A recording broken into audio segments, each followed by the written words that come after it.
What is up, everybody? Welcome here to Pop Culture Philosophers. I am Rockin Robbie Billups, and tonight we have a very special edition of Rockin Robbie Live because we're joined by yet another YouTube personality who speaks their heart on comic books. In fact, the fact that comic books will break your heart. Everybody give a mad and hearty station to Jennifer from Comics Will Break Your Heart. Station.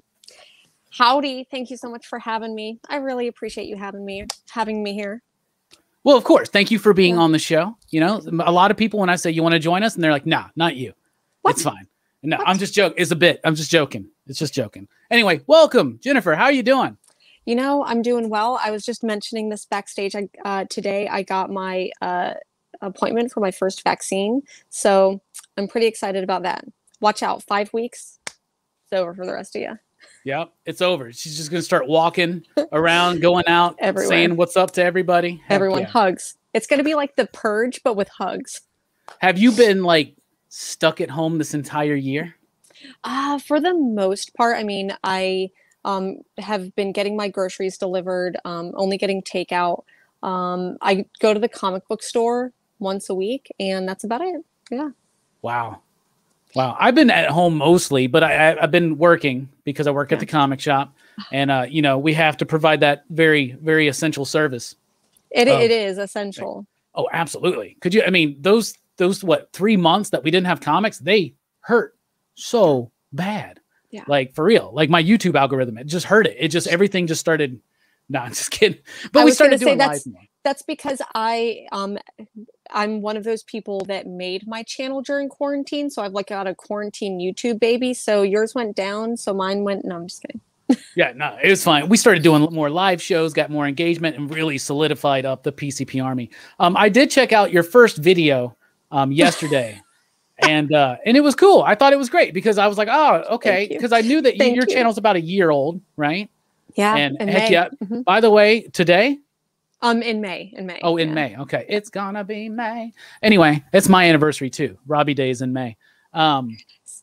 So well, I don't even remember what I was gonna say, but it doesn't matter. But you checked out my first video, which was horrible. It was done in like portrait mode. Yeah. And I basically just stumble over reading an introduction. Yeah, I remember that. But you had some nice, profound things to say about how that affected you and what that meant in that particular moment. And I thought that was cool. And it was like a nice moment of synchronicity, you know, and I'm always looking for synchronicities and things like that. So I think that's really groovy. So by the way, everybody, the link is down below in the description. If you're not subbed up to Jennifer's channel, you got to. Great content. Got a great Sunday show. Thank you. Why don't you tell us a little bit about your channel and what they can expect to find there? Yeah. So, like you mentioned, my first video was like literally just like me reading an introduction from Planetary, which had an introduction by Alan Moore. And it was basically Alan Moore, who's like a great wizard, just being like, it's the year 1999 and we're about to go into this new millennia. And people are saying the comic book industry is dying. And I literally read this during quarantine, during shutdown, when comic book stores were shut down. And I feel like a lot of people were like, what the hell is going to happen to the comic book industry? And I had already been doing shows. I had been doing a weekly show on another channel, Comic Shop News.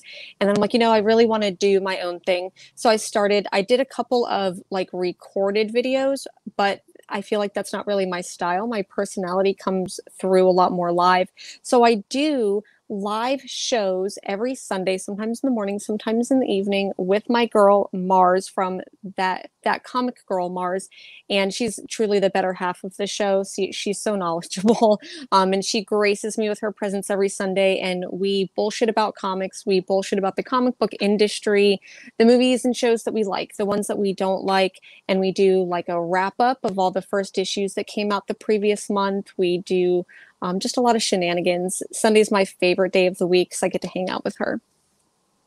That's awesome. Yeah. So what made you decide to do your own channel? I think that initially I wanted it to be more of like a vlog, like a video blog. And I knew that I wanted to do it with comics. I had been going under a name for a pretty long time, Gin Comics, and I wanted to do like drunk comic book reviews. That was like my shtick, and I felt like that limited myself.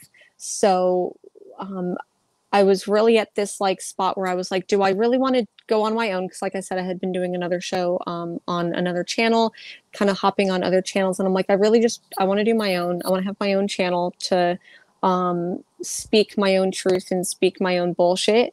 And so I did. And I was trying to think of a name other than Gin Comics. And I think there was a very heartbreaking, like 2 or 3 months in the comic book industry where everything was going on. Not only were comic shops trying to figure out where the hell they stand right now, as well as the industry as a whole. Cons were like, we don't know if we're coming back. There was a lot of announcements made, a lot of dirty laundry coming out about the industry and how it works. And I'm like, man, comic books are breaking my heart. Jack Kirby was right. You know, comics will break your heart. And then I'm like, son of a bitch, that's it. And so I'm like, okay, let me go ahead and just double down on doing this. And I created a Patreon, a YouTube, a website, a blog, literally changed my name on Instagram, like at 3 o'clock in the morning. That night. So, like I said, I'm one of those channels that ended up having a quarantine YouTube channel baby. Nice. That's really nice. That's cool. Yeah, I love the name of the channel because I'm a huge Jack Kirby nut. Yeah. And the first time I ever saw you here on YouTube was on a Friday night Comic Talk Live on Hero and the Kid. And I was like, to be honest, and I love everybody on that show. I think they're all great. But I was like, Jennifer's the one that like I would like, we like the same type stuff. Like it was Lonely Receiver. I was like, you were the only person aside from Will, and I don't know if Will quite gets the nuance of it, but that really spoke so highly of that book. I love that book. Like Zach Thompson, I'm a big fan already. Same. So I was like, oh, that's interesting. And then I saw the name Comics Will Break Your Heart. I'm like, yo, Jennifer knows what she's talking about. So I had to look into you and see what was going on. And you do know what you're talking about. What got you into comics? So what got me into comics, I would have to say, is Neil Gaiman. I had in middle school read Stardust as well as a couple of other books. More into high school, I read American Gods, Neverwhere. And then I had my photography teacher who was like, hey, you like Neil Gaiman? You should check out like all these other books. And he had a bookshelf behind his desk. So I was able to read things like Fables and Watchmen and Sandman, of course. And I think that was definitely the moment where like reading literature books turned more into an obsession with comic books. At the same time, I did have a friend who was, we were talking about Fables and he was picking it up monthly.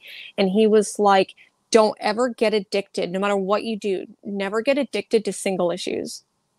So I can blame that person for my stacks on stacks on stacks of I should have listened to them because I spend that dumb bitch money at the comic book store. Somebody just revved up their engine outside. It kind of scared me for a second. I was like, whoa, what's going on? They just got really excited about comics. They're like, yeah. They did. I love that. You know, I love that we bring that excitement to the community, you know. No, it's crazy because it's like you wind up with all these stacks of comics and you wind up with stacks of graphic novels. I see them behind you. Very impressive. You know, you wind up with stacks of Star Trek novels, toys. You wind up with being a collector is very similar to being a hoarder. You know what I'm saying? And you gotta watch out for that. But at the same time, single issues are very important, especially when it comes to indies, because like that's what they kind of like. Yeah, books will go short if they don't like boost up the sales. So I always tell people like, you know, Marvel, DC, they're fine. You can trade weight those, but your favorite indies, you definitely gotta get the floppy. I wind up buying the floppies and then buying the trades because it's easier just to get the graphic novel off the shelf or whatever. I agree. So, and like you said, especially when it comes to creators and, you know, part of the channel name, Comics Will Break Your Heart. Sorry, my cat always has to join. But That's with fine. Comics Will Break Your Heart, one of the reasons why Jack Kirby supposedly anecdotally said that was because he didn't have creator rights to all of these things that he created. And that's why his heart was broken. And so I think that if you truly love a creator and you find a creator that you enjoy and you like their stories, buy their work, man. Because I think Jack Kirby got his time when he was alive, but I think we appreciate him a lot more now that he's not here. So enjoy the creators while they're here. Give them all your money. Yeah, no kidding. You know, Jack Kirby had to see not only him kind of get dicked over, but he got to see the rise of Stan Lee, you know, and comics do break your heart because there's this, you can listen to it on YouTube. There's like an interview from the late 80s that some New York radio station was doing with Jack Kirby. And it was on his birthday. Mm-hmm. And then he's talking about all this stuff. And then Stan Lee feels the need to like call in to argue with him and be like, that just didn't happen. And I'm like, on this man's birthday, he's like, oh, and it does break your heart. I think that Stan Lee specifically said, well, I don't remember it that way. And so it's funny that you mentioned that because I was recently reading an article that was like an interview with Stan Lee. And the article was basically, you could tell, I think Stan Lee obviously was when he was getting older in age. It was when he was in his 80s. And he was like, well, I don't remember what happened in those days. I don't remember what happened in those days. And I think that's one of the things that's so tragic is we'll never really get that side of the story. On a lot of the ways that Jack Kirby felt. Yeah, and it's real. I got this book. It's really, really good. It's from Tomorrow Publishing. It's called Jack and Kirby Stuff Said. And it literally just takes quotes from Jack, from Stan, and from their wives, and from other people in the industry. And it just lays them out in a chronological order. And like in the early days, Stan always like gave credit to his artists. He was always like, oh yeah, me and Jack do this. Oh, me and Steve do this. Oh, me and John do this. And then as it progressed, it became different. And when he calls in that show that night, and he's like, Jack, you never wrote a single word. Well, that's a bold-faced lie because we actually have, thanks to Jack Kirby Collector, so much original Jack Kirby artwork in which you see Jack Kirby's handwriting, writing lines of dialogue suggested that make it into the book. And obviously Stan had a lot to bring. We're not trying to just hate on Stan Lee and defame his name or whatever, but like there was a definite shift as the Stan Lee and Marvel started, you know, once he started doing Playboy interviews and he was on all the movies and TV shows, and then it just completely changed. And I'm glad that more people now know who Jack Kirby was. It just sucks that he didn't get to see it. Of course, he passed away in 94, and he was a veteran in the industry when Stan Lee started, you know, so, but enough about airing our grievances about Stan Lee or whatever. That portion of the show is over. Yeah, right. That portion is over. Anyway, it seems, do you follow more creators over than characters? Because you're mostly cemented into indie, but you do read superhero stuff. Yeah, of course. Yeah. What's your Mount Rushmore of comic book creators? I would probably say I will buy almost anything from Kelly Sue DeConnick, Chip Zdarsky, Jeff Lemire, Gail Simone. Man, I could probably list like 1,000 more, and I feel like I'm maybe more writer heavy where I follow writers exclusively, but man, there's so many that I feel like right now, Jeff Lemire does everything for me. Like I'm thinking about Barbalian right now. Mars and I talk about Barbalian a lot. Tynion. Anything by him. I'm thinking of like my like stack that I have right here, and I'll almost buy any Image #1. And almost anything that like Vault is doing right now, Mad Cave Studios is doing right now. I'll buy a lot of Image too, though. Heck yeah. Jeff Lemire is amazing. He can't do no wrong. Barbalian, what a perfect ending on Rom V. Mars pointed out in the chat, I am completely missing out on Rom V. Rom V is probably, and you did an interview with him. Friend of the show. Friend of the show. You did a show a month ago. And man, I'm super jelly because Rom V is probably one of my favorite writers right now. I was so nervous, Jennifer. Like, I know that people can tell because usually I'm just cool as a cucumber with people, but like with Rom, I was just like, we're just really glad that you're here, bruh. Like, thank you. And I was very excited because I told everybody, I was like, when I have Rom on the show, because I knew it was going to happen. Because I've been a fan of the Vault crew since they started with their Vault books, or the White Noise crew when they started with their Vault books. And I immediately struck up a relationship with all four of the guys because I just think they're brilliant. I think they're like, in the way that in the 80s we had Alan Moore and Neil Gaiman and Grant Morrison and Pete Milligan, like in those days, like that's what's happening right now with Ron V, Alex Packnadell, Ryan O'Sullivan, and Dan Waters. And so I was so glad, and I knew that Ron would be on the show. And I was like, first thing I'm gonna ask him is about his hair.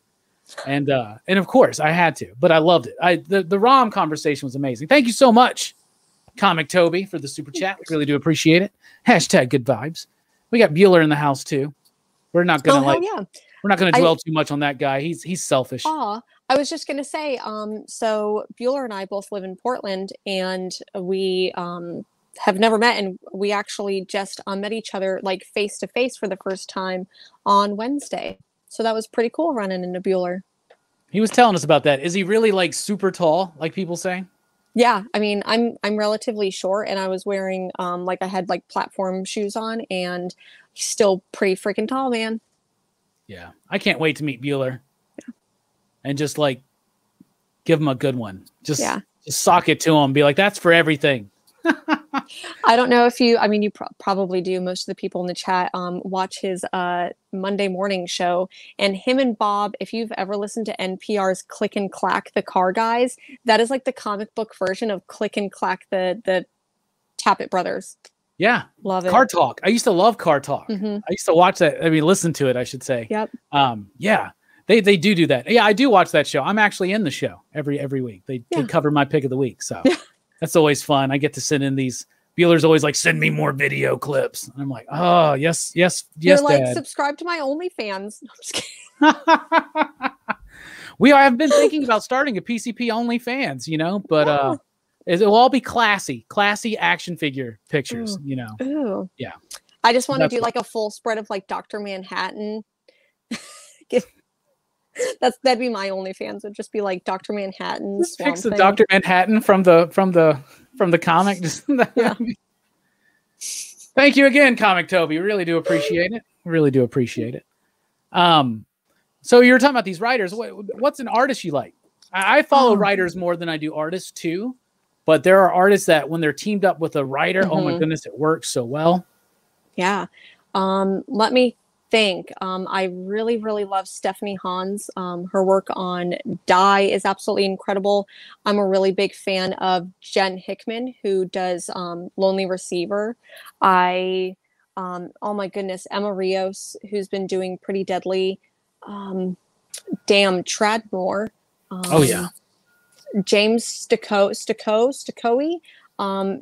They did five Orphans, something or other, a couple weeks ago. Loved that book. Dustin Nguyen.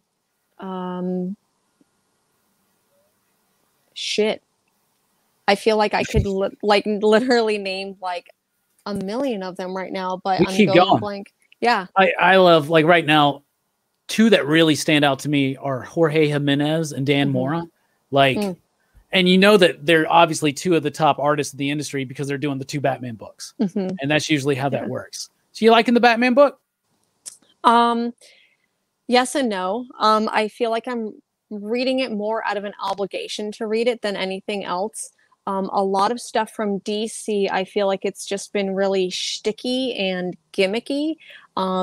I wasn't really following with any of like Joker War, and so I feel like because everything that's coming out right now is like an aftermath of like Joker War, and I read every single book from Future State, and that was painful, and I did not enjoy it.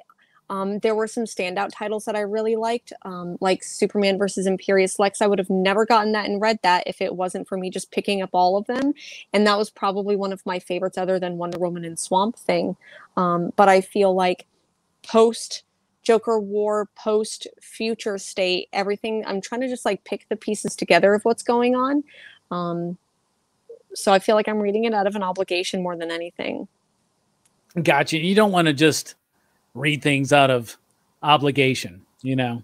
Yeah. Are you like, do you like following superhero books, or do you feel like, do you just do that because you do that show on Friday nights? Like, no, does Will give you a list of books and he's like, you have to read these, Jennifer, or you're not on the show?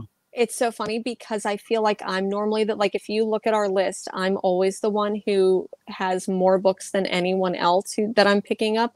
And I feel like I am influencing everyone else, putting more indies on the list. I mean, Will does get a lot of indies. He's such a cool kid. I absolutely love Will.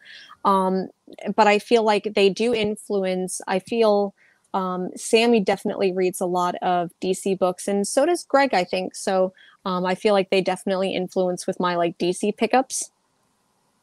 Mars has gotten me to read a lot more of the older DC stuff. She is like a wealth of knowledge with all of her like classic DC knowledge. I love it so much. Nice. That's super cool. Travis will be really upset if I don't ask you your opinions on the Snyder cut of Justice League. Okay. I hated it so much. I hated it. I hated, like, man, I'm going to piss a lot of people off, but I am not here to be nice. I did not like the Snyder cut. I'm really glad that, you know, Zack Snyder got to go ahead and do his movie and do the cut. And I understand that it was supposed to be a miniseries, and I think it would have been a lot more palatable if I had to wait a week between all of it. But we know that it was a 4-hour movie, and I just feel like it was so bloated. I watched the first Zack Snyder movie, and it was all right. And I feel like the 4-hour movie was just way too long for me to sit through. I don't think I'll ever watch it again unless someone paid me good money to. All right. And the fact that because of the like mediocre reception of the Snyder cut, the fact that we are now not getting New Gods because of it makes me want to rage. I want to rage so hard because we're not getting New Gods now. I have a feeling that the New Gods movie kind of died a while ago, and they're using the Snyder cut as an excuse. That's what I think. What makes me angry is that they're willing to bet millions of dollars on a Zack Snyder like edit to, you know, put all these things together, rather than put that money towards taking a chance on what would have, I think, been an incredible story if Ava DuVernay and Tom King were doing anything even similar to Mr. Miracle, anything even like that. Man, I'm clearly upset. See, okay, I really, really like Tom King and Mitch Garrett's Mr. Miracle series. I really, really like it. That's like the WandaVision of comic books. You know what I'm saying? Like I love the book. I think it's brilliant. So when they first said Tom King's going to be writing this, I was like, I don't know about that, because to me, the New Gods, I think Jack Kirby, I think Cosmic Odyssey by Jim Starlin and Mike Mignola. I think John Byrne. I think of these big epic stories, and I don't think that Tom King gives us those. He does his best work when he's giving us these little like slice of life things in the midst of all the other stuff. And I was really worried that the New Gods story would be in the background. And I don't think that the main character of the entire New Gods saga is Mr. Miracle. It's not Scott Free to me. It's Orion. It's Orion is the hero. And so I was worried. What DC needs. I feel like that's why, like, if you take a look at the Marvel movies versus the DC movies, that's why I think Marvel has been a lot more well received, is because of that, because they do make, I think that they have better character driven stories, at least on film. Yeah. Yeah. I don't know if I want that here's full disclosure. I like the Snyder cut a lot. And that's the introduction to the New Gods I want. Darkseid coming in with his armies, Steppenwolf, Granny Goodness, Desaad. I want to see all that, the anti-life equation. Like that's what I want to see. Yes. I was just really worried about Tom King delivering that to us. But I think that I was worried when the New Gods movie first got announced. I wasn't excited for it because I'm like, DC hasn't really given me a good movie. And I think this was before I had seen the first Wonder Woman movie and before I had seen Birds of Prey. And I think, and maybe it was right after Suicide Squad. And that was the first Suicide Squad was just a dumpster fire, in my opinion. So I didn't have faith in what they could do. But then I had read Mr. Miracle and I'm like, if it's anything like this, I think I'll enjoy it. And having Ava DuVernay attached to it, I think was a wonderful choice. And I hope that they're able to reconcile and actually bring these characters in a way that is going to be accessible for people instead of having to read a ton of backlog. As much as I love reading and I would love for people to pick up these books, I really want these characters to be accessible. And I don't think that DC does that a lot of times, at least with their movies. Fair enough, for sure. And I think another thing that may have messed it up was that Ava's, she did Wrinkle in Time, right? Mm-hmm. Yeah. And it didn't really quite do as well as I think they hoped. And it's, I don't trust any Hollywood studio with any of my properties, any of the things that I love, you know?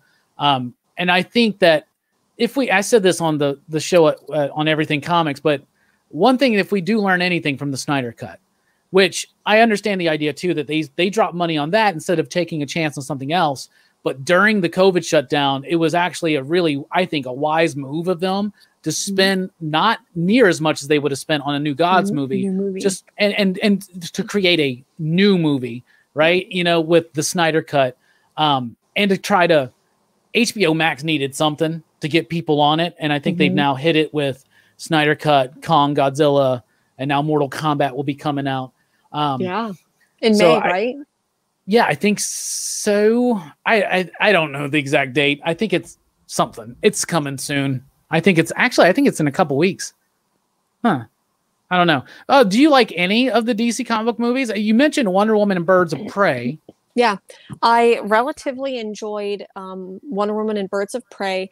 I think the second Wonder Woman movie, for what it was all right. It's not a movie, but I do think that what they recently did with the Watchmen show I fucking loved that so much. I think that they did an incredible job of nodding to the main source. It also breaks my heart because Alan Moore, I know that he's just like rolling in whatever hermit cave he's living in right now. But I really did enjoy the Watchmen show on HBO Max. I really like that show too. And I was so nervous about it. I was like, there's no way this is going to be good. I am really concerned. And I loved it. I thought it was brilliant. It worked on so many levels, like as a sequel to The Watchmen in a way, but just the idea that was the first time that a lot of people today, and the timing of it, like they don't really teach us about the Tulsa riots, you know, or the Tulsa tragedy. They don't really teach us about that in school, at least not down here in Alabama. No. And I mean, you're pretty close there to Oklahoma, and, you know, they're not talking about Red Summer and anything like that.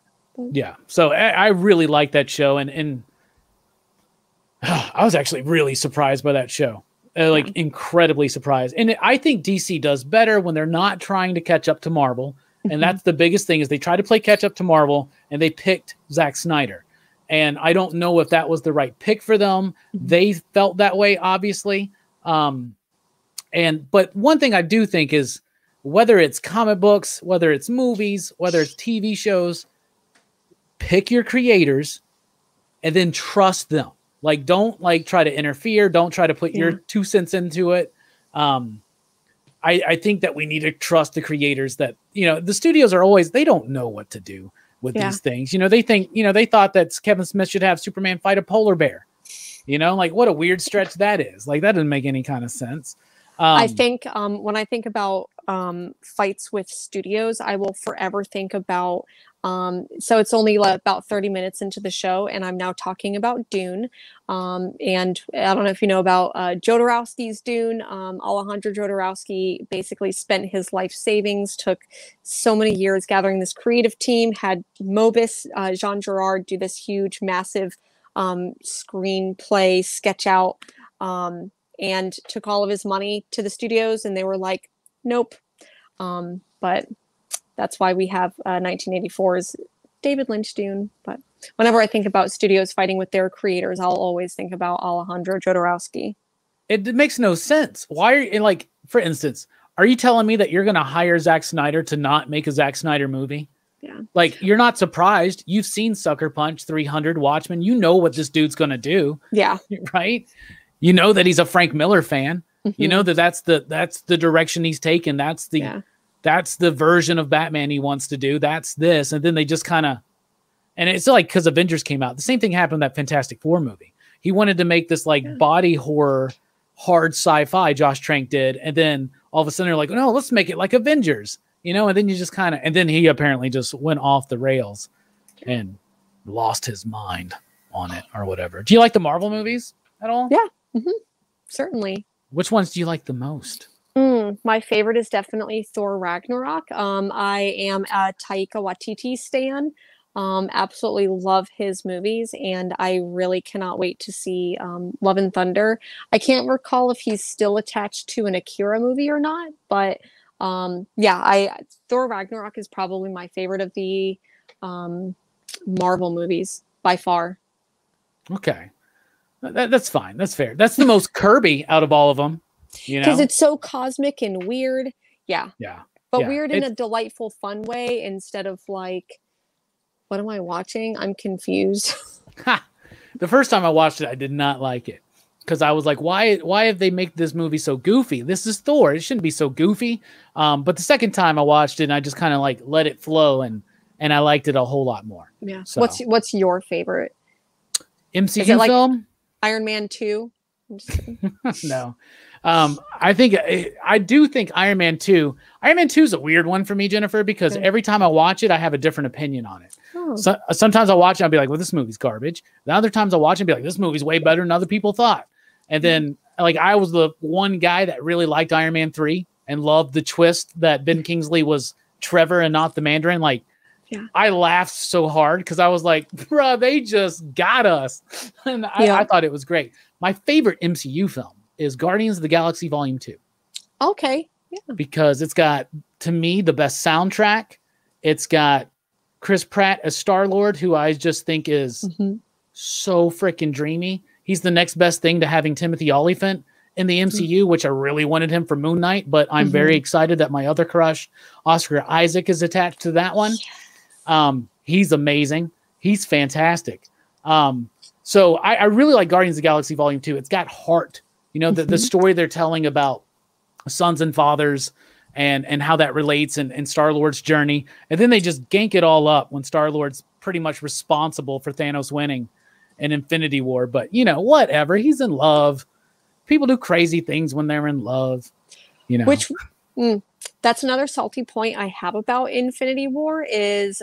or, you know, with Thanos and the MCU, is they left death out, and everything that Thanos does in the comics was because he was in love with Death and wanted to impress her. And the fact that we didn't get her in the movies, that's another point of contention. But I really did enjoy the Infinity War. Just because of how crazy and epic that movie was. It's so ambitious. Like, you're going to throw all these characters in and make it work. And when Peter gets dusted, I'm like about to cry. And Guardians 2 makes me almost cry. Yeah, and I think Homecoming is one of my favorite MCU films. Yeah. And Black Panther is one of my favorites as well. Yeah. So I think that's like the holy trinity for me. I think Phase 3 is by far the strongest of Marvel. For sure. And the worst for me is Age of Ultron. I cannot stand Age of Ultron. Yeah, what's your least favorite MCU film? That's really tough. Dark World, Doctor Strange. Probably Dark World. And I think that the earlier Thor, that's probably a pretty good choice, I think, because Thor 3 is so stylistically weird and delightful and wacky in such a smart, fun way that I feel like the previous ones didn't do it for me. And I think that's why whenever it was announced that Love and Thunder was coming out and we were going to get Natalie Portman as like Jane Foster Thor, I was like, yay, but no, because I don't see her as this character. I felt like her personality in that movie was one of my least favorite parts. But that's me not having watched them for like, I don't know, probably a good 6 years since I've watched those. So like you said, to your point, I could probably go back and watch those and thoroughly enjoy them. Yeah. My buddy Brian is like, stop trashing Doctor Strange, Robbie. He loves that movie and I hate it. Thank you again, Comic Toby. We really do appreciate it. I like Transformers G1 as well. I also like G2 though, because I really like the weird stretch they did on Megatron where they made him this like purple and green camouflage tank. I thought that was super cool. But that's just me.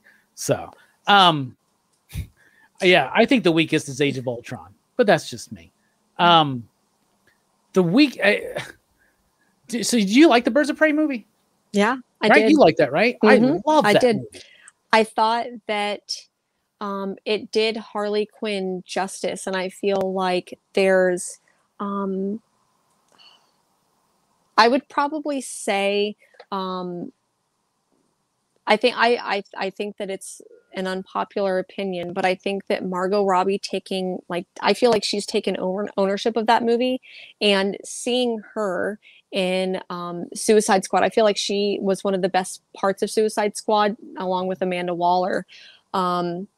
I'm really excited to see what happens in Suicide Squad 2, and I think that she's just going to be one of the standout parts. I think so, finally. I refused to watch Suicide Squad for so long because Harley was always one of those characters like Deadpool that just annoys the hell out of me for the most part. Just annoys me. Harley has become kind of like DC's version of Deadpool at times. You know, like super jokey and blah, blah, blah. But I'll tell you what, I have changed my opinion in the last few years. Not on the movie Suicide Squad. I did watch it for the first time a couple weeks ago.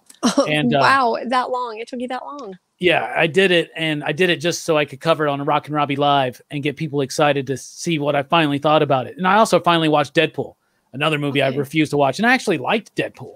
I thought the Deadpool movies were great. It really surprised me. I thought Deadpool was actually hella good, and I had to eat a lot of crow that night. Suicide Squad, though, and the thing is, there's this David Ayers cut that's supposed to exist. You can tell that Jared Leto had a lot of darkness that he was trying to get into with the Joker. We know that there's a lot of scenes of abuse that they cut out. And I understand them saying they didn't want to focus on the abusive aspect of the Joker and Harley's relationship. However, then don't focus on the actual relationship. Like do what Birds of Prey did and focus on the aftermath. Because you can't tell that story. You gut the story without... It's what she goes through with the Joker that leads to the Harley that we get in Birds of Prey and the Harley that we're getting right now in James Tynion's Batman book, which I'm loving. And I love all of her DC Black Label stuff. That new one that just wrapped up, the Black Label White Knight Harley Quinn book. Like I loved it. I've never loved Harley Quinn more than I do right now. Yeah. I didn't get movie's a lot to do with it. I'm not, I wasn't reading the Harley Quinn White Knight book. I feel like I got so burnt out on Harley Quinn for a really long time, but I picked up the recent book from last week or the week before and really, really enjoyed it. Cool. That's awesome. Yeah. And the Birds of Prey, yeah, everybody's talking about that egg sandwich. And yeah, we saw Bearded Comic Bro. I saw that video. And I'm like, yeah, let's make that egg sandwich. It's so freaking good. So yeah, enough about Harley. I don't know. Jennifer, what do you want to talk about? It's a free show. Ooh. Yeah. Man, I came here expecting to be asked the questions. I know. It's not an interview, Jennifer. It's a conversation. It is. Thank you again, Comic Toby. Dang. I'm not Yu-Gi-Oh. I'm not really into Yu-Gi-Oh, but I'm not really a gamer. So there you go. What's some of your favorite indie books? Because I feel like, you mentioned that we do have a lot of the similar taste in indie books. Like, what are some indie books that you really like? Are there any that you were surprised that you didn't like? Okay. Let's see. First of all, one of my favorite indie books on shelves is Wasted Space. I adore Wasted Space so freaking much. Anything that the White Noise crew does, anything. So right now, like Giga, I am so pumped for everybody to read The Many Deaths of Layla Starr from Rom V. I got an advanced copy of that, and like, it's so good. It's so good. I've read the first. It's so freaking good. Oh my God. So all of his stuff, Graffiti's Wall, and Blue and Green, which was my favorite comic book last year. And I'm pretty sure I think that yours the same. Yeah. Yes. Yeah, great. High five. Can we like, we'll there we go. We did it. Anyway, but yeah, like that's like a 3,000 mile high five right there.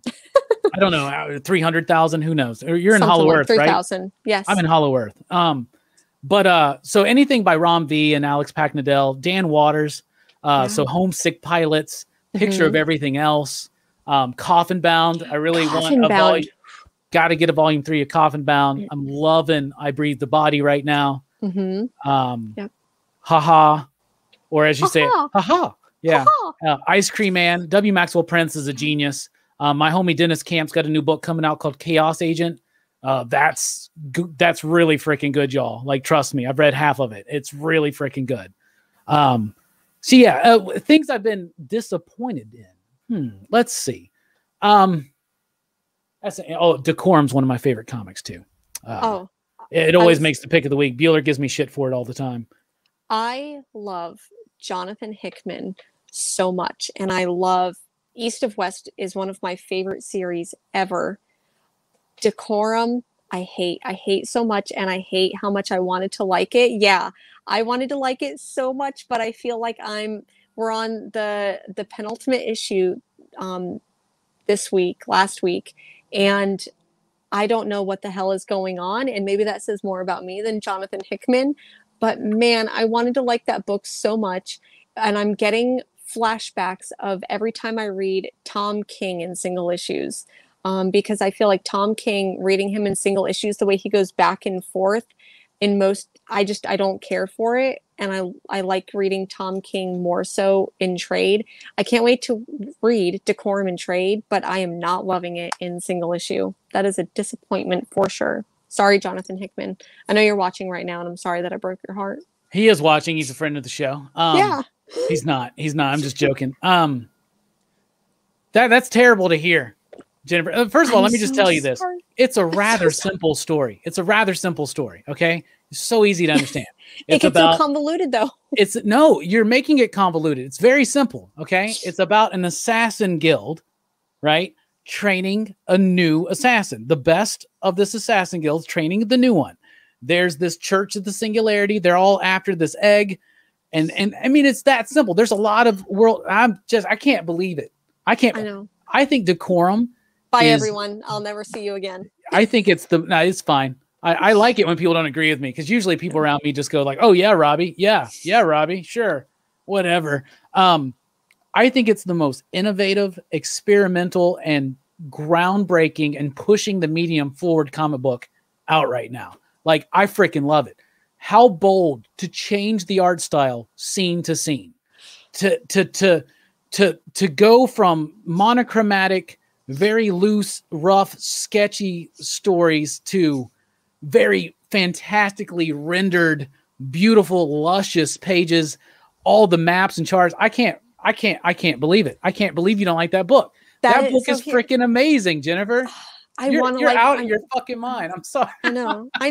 And, I feel like the way that you just explained Decorum is how I have to explain House of X, Powers of X to people, like the things that Hickman was doing in East of West. Like, I call it the Hickman dump, where he just like will start telling a story and then all of a sudden give us this like timeline drop or this like back history drop. And like, as an information nerd, I love that type of stuff, but I don't. The way you just described Decorum is like my passion for things like East of West. But I didn't like. I'm not liking Decorum, but I've stuck with it for the last year, and I'm so grateful that there's only one issue left. You're breaking my heart, but that's okay. That's what I'm here for. That. James says, how many times has Robbie had to explain Decorum? Every single issue, it seems. You got to see me at my shop, man. I I used to I could have charged people. I used to give people like, I was like, you got 10 minutes. I'll explain Morrison's Batman and Final Crisis to you. Right. And like, I got really good at it. I should have charged people for it. Right. So thank you again, Comic Toby. You're being very generous tonight. We appreciate it. I know a lot of friends that are really into Yu-Gi-Oh. So I'll let them know that you shouted out Yu-Gi-Oh. So there you go. Yeah, there you go. Two Gun says, Robbie explains decorum every time. So me and Bueller and Bob and Dylan, we do our monthly show of best comics of the month or whatever. And every month I'm like, yo, decorum's the best book of the month. It's either decorum or Ice Cream Man. And I always feel it's become a tagline. I need to get a t-shirt made and eventually get Hickman and Huddleston to sign it that just says decorum is actually a very simple story. You're just complicating it. Anyway, but I like decorum. But anyway, one thing that I was very disappointed in, we've been talking about Tom King a lot. Yeah. This isn't quite an indie book, but my biggest disappointment in comics probably over the last few years has been Heroes in Crisis. Like, I had so much hope for that book. I was like, oh, yo, his follow-up to Mr. Miracle, he's doing Heroes in Crisis. He's going to be talking about the trauma that heroes go through and what they got to do to deal with that. And I just thought we got just a mess, just a messy mess of stories. Did you read Heroes in Crisis? No, I think I've gone back and maybe tried to read one or two issues, but I just that I pick up a lot. If Heroes in Crisis were coming out now, I'd probably pick it up. But since then, I was focusing a lot more on indies. I just nope, not for me. Yeah, there you go. That's fair enough. Fair enough. Sorry about that. Fair enough. Moving away from comics. You're like, I brought this thing up, and let's go ahead and change the subject. Yeah, we're gonna change subjects. Movies not related to comic books or superheroes. What are some of your favorite movies? Oof. My favorite movies usually end up being sci-fi related. One of my favorite movies is Fifth Element. I feel like that's one of my, I don't want to call it a guilty pleasure because we shouldn't have guilty pleasures. They're pleasures, right? Exactly. I could watch that movie a million times. I really love Cloud Atlas. That's another one of my favorite movies.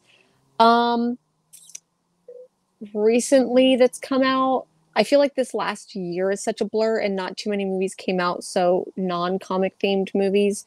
Godzilla versus Kong was fun. So you don't like decorum, but you like Godzilla versus Kong. Mm-hmm. Jennifer, I had the wrong impression of you. I'm sorry. Hold on. Here's the thing, though, is that Godzilla versus Kong is a really simple story. Ha! No, it's not. It's really not. There you got Hollow Earth, you got Mechagodzilla and Apex Industries or whatever. But you got so much about this stylistic change. They just went from simple black and white to yeah. And then they had Kong had to get like a vibranium axe, because that's the only way he could stand a chance against Godzilla. But he got his ass kicked the entire time, as he should. Thank you, Brian, for reminding me to stop trashing Godzilla versus Kong. It's okay. Anyway, decorum's awesome. Godzilla versus Kong is not, but it's okay. You can have your opinions, and they're valid, I guess. They're valid, but they're just wrong, right? No, there's nothing. There's no opinion that's right or wrong. Opinions are opinions. Correct. I guess. The only facts that we know is that Jack Kirby deserved more credits. Oh, there you go. Justice for Jack Kirby, right? Justice for Jack Kirby. Yeah, why not? Let's see. What else should we talk about? I don't know. Do you like dogs? I know you're a cat person. Do you like dogs at all? I love dogs so much. You like dags? I love dogs. I have 2 cats though, so I can't be a dog owner right now. And one of my boys, he's like 14, so he wouldn't be able to handle having a dog because he's just an ornery old man. I think that this one right here who's sleeping next to me could handle a puppy, but not my old man. But what about you? Cats, dogs, ferrets? Snakes? Cats. I like cats. Cats are just like me. I wish I could be reincarnated as a house cat. Mm-hmm. They've literally got it easy. My cat Ariel is adorable, but I spoil the hell out of her. She gets whatever she wants.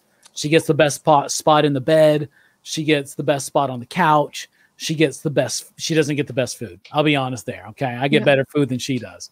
I just lost in January my cat Creamsicle, who was literally like my familiar. He's like my soul. So that was very heartbreaking.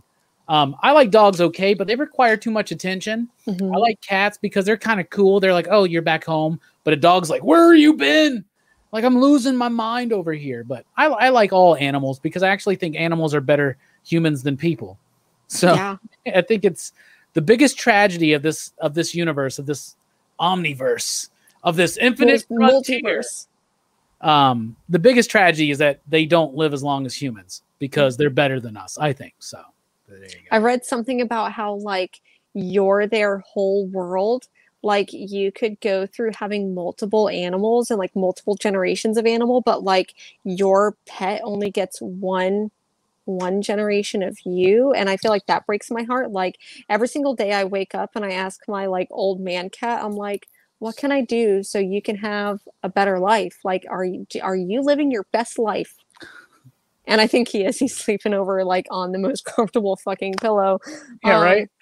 So, and you know, he just eats as much as he wants and then pukes it up. And I'm like, okay, baby. I love it when you're like, thank you. Thank you. That was a 50 cents of cat food. I appreciate that. And now you're going to be begging for more in 10 minutes. And I'm going to be like, you silly cat. You just can't. Sure. Thank you, Perry. Thank you. Thank you, Perry. Station, my man. Yeah, Robbie from Earth 2 is here. He says the only facts we know is Jack Kirby deserved more credit and Bigfoot is real. Bigfoot is real.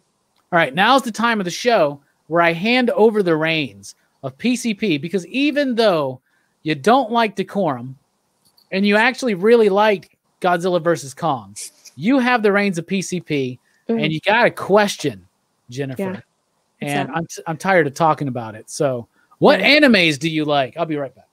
Ooh, so when it comes to anime, I am not too well versed in anime, but I really love a lot of the classics. I love Evangelion. I love Akira. I feel like I tried to get into when I was younger and in middle school. I was watching a lot of Dragon Ball Z as well as Inuyasha. I also love Cowboy Bebop. I'm also I love Sailor Moon. I got into Sailor Moon when I was in middle school. But I definitely think that Akira, Cowboy Bebop, Evangelion are probably my 3 favorites. If I could say that I have 3 favorites. I also anything Studio Ghibli. Is that even anime?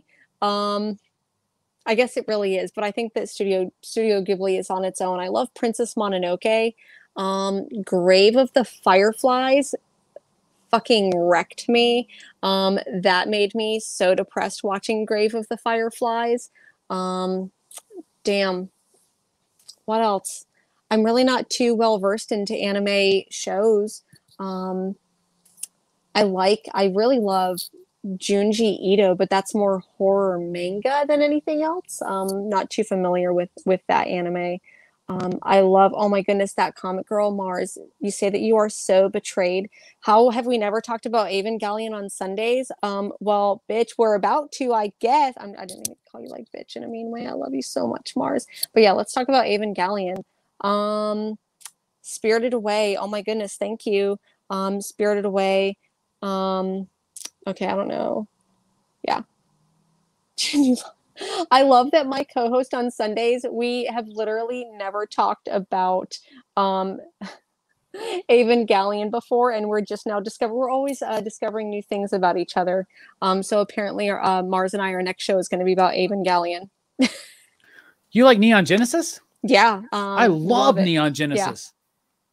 That's like my favorite. That's my favorite anime like series probably is Evangelion. Like, holy crap, that's cool. Apparently Mars too, and we're just discovering we bullshit about like everything each week, and we both love Evangelion apparently. So we're just gonna have a whole episode dedicated to that now. That's awesome. I'm so pumped that final movie is supposed to be finally coming out.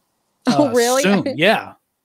How many times are they going to try to redo the ending of Neon Genesis, right? Well, as long as everyone gets like orange juiced again. Just everyone turns to orange juice dust. Yeah, let's do that. Let's do that. Let's just do that. Could you think a live action Ava would work? You know, I wouldn't think that a live action Akira would work, but trusting it in the hands of someone like Taika Waititi, if there was a really good, I think, creative team behind it, then yes. Also, Alita Battle Angel, I had never watched that, and then I finally watched that movie. I didn't watch it in theaters, and I'm so mad at myself because that movie was so much better than it deserved to be. So I feel like whatever creative team did Battle Angel, if they could handle that, then yes, I would trust it. Okay. I know for a while Guillermo del Toro was attached to Akira, and then that fell through because, like, I don't know, 70% of the movies he's attached to fall through. Yeah, honestly, he should be a way more prolific filmmaker if people would trust him more. Yeah, we did a live action Evangelion. It was called Pacific Rim. Well, Pacific Rim wasn't as deep into the philosophical aspects. Like Neon Genesis gets freaking deep, I think. Yeah. Like they really I don't know, they uncover some things that would be very uncomfortable, I think, for a lot of people too. Because when you're creating, when you're writing, that's you that's coming out, you know, and there's some really uncomfortable things that get discussed in that, and just the whole idea of that they're angels and how that's represented. And it's been a few years since I did a watch through. I really need to do a new watch through, and then get caught up on the movies and finally watch the final one and see if they can stick the landing this time. When is that supposed to come out? I think it was supposed to be this year in Japan. Now it may take longer. Yeah. Because I think Akira was supposed to come out this year too, and it would have been perfect because like Tokyo 2020 Olympics and coronavirus just had to fuck everything up. Let's see. When does it come out? It just says 2021 is what I'm finding so far, but yeah, it's Evangelion 3.0 plus 1.0 Thrice Upon a Time. Fourth and final film in the rebuild. It was released March 8th in 2021, so it has come out. Oh, where the fuck were we? Oh, I guess Japan. Yeah. So I guess they haven't. I'm sure there's some fan subs out there. Maybe I don't know. Oh. So how do you do philosophical on the big screen? Film is a visual show, not tell medium. It depends. There's some movies that I love. Like I always talk about this on the channel. I love 90s independent films. Like that's like the era of the indie film. Like slice of life, talking heads, conversations, movies like Two Guys and a Girl with Robert Downey Jr. and Heather Graham. And I can't remember who else was in there. Movies like, thank you again, Comic Toby. I can't see what the sticker is. It just says super sticker to me because I'm on StreamYard, but I'm sure it's cool. It's a emoji here. I'm going to mime it out. It's an emoji with dollar signs in its eyes. And it's nice. Dollar signs. So I like it. I like it. I appreciate that. Yeah, look, Mars is right there. It's already out. It's already out. She's probably already watched it. Yeah, right? Probably. Is it good? Was it good? Anyway, what the hell was I saying? I got distracted by the super chat. So sorry. Saying something. Oh, like the 90s indie films. Things like Before Sunset and Before Sunrise with Ethan Hawke, you know, like the Richard Linklater film. You used to be able to do movies of just people talking and having slice of life adventures. They even used to do comic books like that. Like Ed Brubaker's first start, like one of his first books I ever read, Complete Lowlife. There used to be a ton of that kind of stuff. It seems like now the audience doesn't want to get into it. And I saw that Chaos, Chris had said something on Twitter. He retweeted something. And it was basically the idea that like somebody had said, you know, I never watched Space Jam when it first came out because I was 21. And in the 90s, we had culture for adults. Do you feel, Jennifer, that the pop culture with the movies, the TVs, that we're getting too much into just this kind of stuff and further away from more artistic expression? I think that that's definitely a valid point. But as someone who is an adult who's in their 30s reading this stuff, reading, like I'm sure most people know, but like I'll read Philadelphia and then read Transformers My Little Pony. Like to me, it's all like you like what you like, just enjoy it. And I do think that for the longest time, like I grew up like that, like this is definitely for kids and this is for adults. But I think now, I think we're as a culture learning that it's all an illusion, right? Like it doesn't matter. Just life is short. Enjoy whatever the fuck you want to enjoy. So I think that if you're an adult who loves comic book movies, or you're an adult who likes those things, you can still also like those slice of my life movies, or you can enjoy those things, and you can like both, and it doesn't matter. Amen. I like all that stuff, and I just wish that we had more. It just seems like every week it's just another King Kong movie, another Marvel movie, another, you know, Harry Potter spinoff, another this. Like, man, what happened to, and I'm sure they still make them, and we're just not reaching as deep as, you know, back in the 90s, we got to go to the video store and I got to go to certain sections that had those movies and things like that. So, yeah. Hey, Jamie's here. That's my girlfriend. Station. Aww. Hey, Jamie. She's the best. She really is. But I wish we could go back to some of that. Like we had David Andre on the show. He's the writer of Resonant. Have you read Resonant from Vault? The first issue, yes, but I think that there were 2 or 3 that came out, and I don't think I ever finished that. Yeah. It's now they're on their second arc right now. Skylar Patridge is the new artist. It's really good. It's a really good book. It's survival weird. horror. Yeah. Yeah, and like there are these waves that come out and they make you like just do whatever like is on your, like you're super impulsive. And so like you can get violent and like hurt yourself and things like that. It's kind of like the movie The Happening, but if it made more sense. Because The Happening is a weird stretch. The Happening is a really simple movie. And it's just sorry. It is. Maybe it's just too simple. You know, Mark Wahlberg shows up. Hey guys, I think I found a transformer.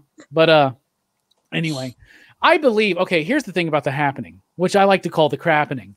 But the idea is that the plants are having their, have you seen this movie? It's been a minute, and it's like the plants put out this like pheromone, or put out this like, So it gets rid of the self-preservation stuff in our heads. Okay, so that means that like unknowingly you'll walk into traffic, right? Or walk off the side of a building, right? I get that. There are parts in this movie though where a dude like sets his lawnmower up to go like without anybody running it and just lays in front of it. That's a whole different kind of a thing. Like that's a whole different kind of a thing. Anyway, but David was on the show and he said that he didn't think that the market was here for comics right now or slice of life anymore. And his first indie one that he did, which I can't remember what it was. If Brian's still here, he'll remind me. It broke my heart. Like we keep saying that. It's just, but it made me emotional. It's so good. It's about this dude who just like broke up with his girl or something like that. And he's super depressed and he's trying to commit suicide. And he winds up meeting someone and sparking up a conversation. And then at the end of the night, he's about to go do that. And then she kind of keeps him from doing that. And then they fall in love. She winds up getting cancer. They have kids. Like it goes all through all these emotional twists and turns. But one of his friends, Cena Grace, had just finished a slice of life book that I loved, Getting It Together. Getting It Together. Yeah. Getting It Together. Aside from me being in a cool band, that feels like me and my friends in our 20s. Like that was so real and honest. And I miss that stuff, I guess is what I'm saying. I feel like, you know, it's funny that you mentioned that like a slice of life in comics, because I feel like slice of life of comics is a big portion of what I do enjoy and what I like. Ghost World was one of my favorite movies growing up. I didn't love the comic as much, but I feel like those slice of life books, like I really enjoy those. And I do think that there is a big, I think that there is a lot of people who like those, not necessarily biographical types, but Getting It Together was fantastic. Yes, it was. Brian's telling me that David Andre book is called Wild Uncertain. Wild Uncertain. That is what it's called. That is what it's called. BJ, we talked about it. Comics Will Break Your Heart is a reference to a Jack Kirby quote.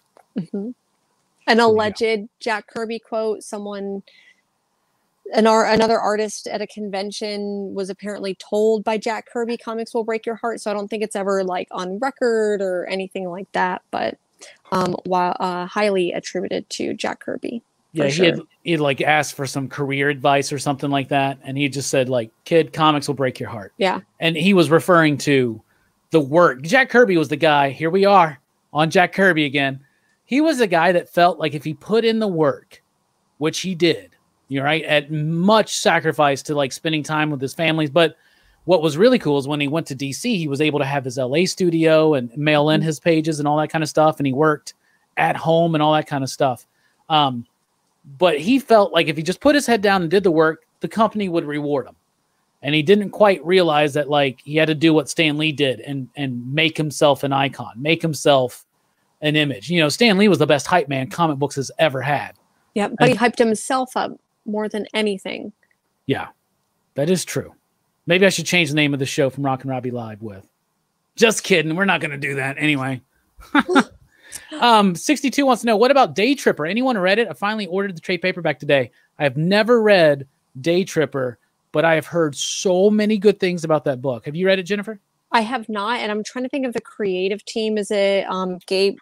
I'm gonna have to be reminded of the creative team behind that, but I've been recommended it quite a few times and have not actually read it. Yeah, it's Gabriel Ba and Fabio Moon. Yep. The artist from Umbrella Academy. Mm-hmm. Yeah, I've never read that. I need to. Yeah. It looks amazing. I hear really good things about it. They did a deluxe trade. Mm-hmm. Yeah. Brian likes it. Brian's the guy that he was on there with me for the Rom V interview. Oh, yeah. He was the guy like even more nervous than me. I would be Rom V is one of my favorite writers right now, and I would 100%. I don't even think I would talk. Right. I mean, he's so freaking good. Did you read the newest Swamp Thing yet? Mm-hmm. Yeah. Isn't that just amazing? It is, and I love how they are. I love how they're pulling these cultures together and how we're getting this whole, like a whole nother mythos with this, what are they calling the man? The man in the desert, whoever that is. Was it the pale? Yeah. What do they call him? I forget. I want to say like Pale Rider or something like that with the Pale Man, but I got a lot of Jonathan Hickman vibes from it because I feel like he is really good, especially in East of West, creating these like archetypes. And I feel like that's what Rom V is doing in Swamp Thing, creating these, like I said, just like mythoses. And I was waiting for like the Hickman guidebook to just drop and be like, okay, here's the whole like lineage of Swamp Thing, and here's like a whole dedicated history and world. But it's a Rom V book and not a Hickman book, but that's okay. I love it. Have you read The Savage Shores? Yeah, mm-hmm. I actually read it because of Mars, and I hadn't read it. And like literally, I think at like 2:00 in the morning her time, I was like, hey, I'm gonna do like a big pickup of books. Can you recommend anything? And at 2:00 in the morning, I got this like video of her bookshelf and her just being like, you should pick this up and you should pick this up. Oh, Jen, have you read These Savage Shores? You should really pick it up. So I do have it somewhere up here. Nice. Such a good book. Such an amazing book. Fantastic. And Blue and Green, I think, is even better. I'm amazed at Anand R.K., who's the artist of that, and Graffiti's Wall. Have you read that one? I have not read Graffiti's Wall, or there's another one, Paradiso. I haven't finished that series either. But Paradiso's pretty good too, but like Graffiti's Wall is the same artist, and it's a completely different style. And if you look at the artwork that's coming up in Radio Apocalypse, same artist, completely different style than Blue and Green, and just amazing, fantastic stuff. Graffiti's Wall is a slice of life book. You know, really? So, yeah. I feel like I never, and this is probably really stupid of me, but I feel like I could never get into Graffiti's Wall because I always want to say Gravity's Wall, and I'm like, I don't know if I could do this. Well, we always said Graffiti's Wall. Graffitis. Right? And then we had Rom on the show, and then we kept saying it. He goes, yeah, I thought it was Graffiti's Wall, but I guess it's whatever people want to say. So, so it's cool because, you know, we take over.